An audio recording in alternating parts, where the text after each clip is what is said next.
Good morning, students. Today we are going to start chapter number 6, and the name of the chapter number 6 is The Wonder Drug.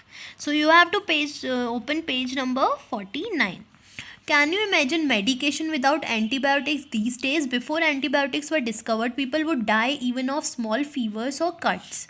Let's read a story about an absent-minded scientist who discovered a wonder drug. तो आपको पता ही होगा antibiotics हम तब लेते हैं to kill the germs of our body. So there are so many kinds of antibiotics that we are taking right now. Also we are using it when we are becoming weak और any problem comes in our body. So in this chapter we are going to read about a absent-minded scientist who discovered a wonder drug. What does your doctor prescribe when you are down with fever?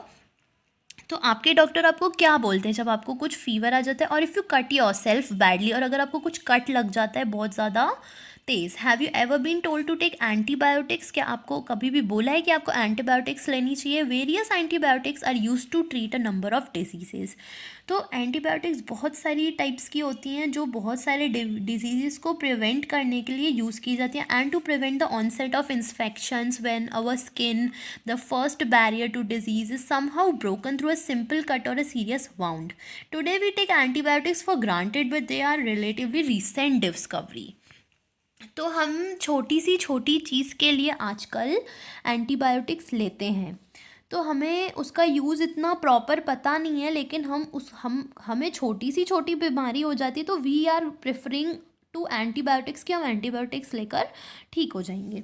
Penicillin was the first antibiotic. तो सबसे पहले antibiotic जो आई थी, जो medicine, जो antibiotics means होता है एक ऐसी मेडिसिन जो बॉडी के जर्म्स को किल करती है.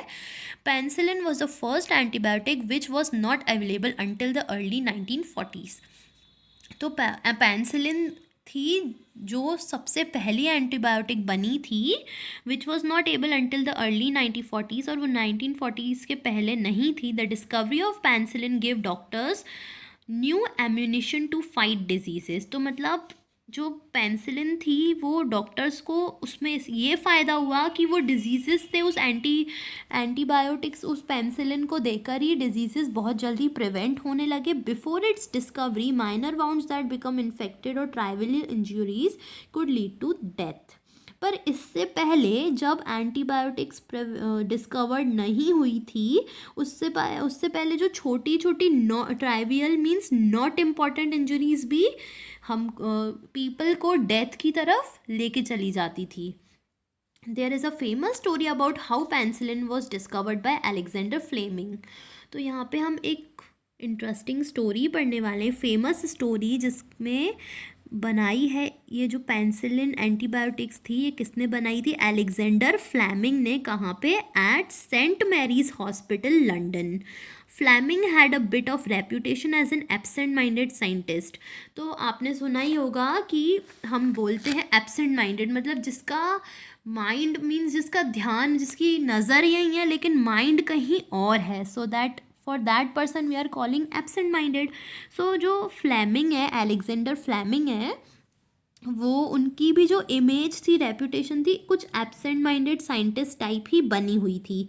Cultures that he worked on were constantly forgotten in his laboratory which was normally in a state of great disorder. तो मतलब वहाँ पे सबको लगता था कि यार ये कुछ इतने मतलब इंटेलिजेंट नहीं है, he is kind of absent-minded scientist. Returning from a month-long vacation in 1928, एक बड़ी सी वेकेशन पे जाकर 1928 में जब वो एक मंथ के बाद लौट रहे थे, Fleming noticed that many of his culture plates were contaminated with a fungus. तो उन्होंने देखा कि वो जो उसकी जो प्लेट्स हैं वो कुछ ना कुछ उसमें फंगस लग गई है which was a species of penicillium. तो उसमें कुछ उसे उस एंटीबायोटिक्स की ही स्पीशीज़ दिखी. Although the species of the mould was unknown to Fleming at the time, पर वो उस फंगस को पहचान नहीं पाया. He observe that it was inhibiting the growth of bacteria. तो उसने देखा कि इससे कुछ ना कुछ बैक्टीरिया का, कुछ ना कुछ फंगस का ग्रोथ हो रहा है. Fleming realise that this could be something important and continue to study anti bacterial properties of the mould. तो उसने सोचा कि अब मैं इसकी पूरी हिस्ट्री को जानूंगा. Finally isolated and extract from the mold and named it penicillin. It was certainly a historic moment, but the story does not begin or end there. तो उसने वहाँ पे उस बैक्टीरिया का यूज़ करके उसको पेनिसिलिन, उससे ही उसने एक पेनिसिलिन बनाया, मीन्स एक एंटीबायोटिक बनाया. पर यहाँ पे ये हिस्ट्री ख़त्म भी नहीं होती, ना ही शुरू होती है. So now we will continue forward tomorrow in the next video from the page number 50.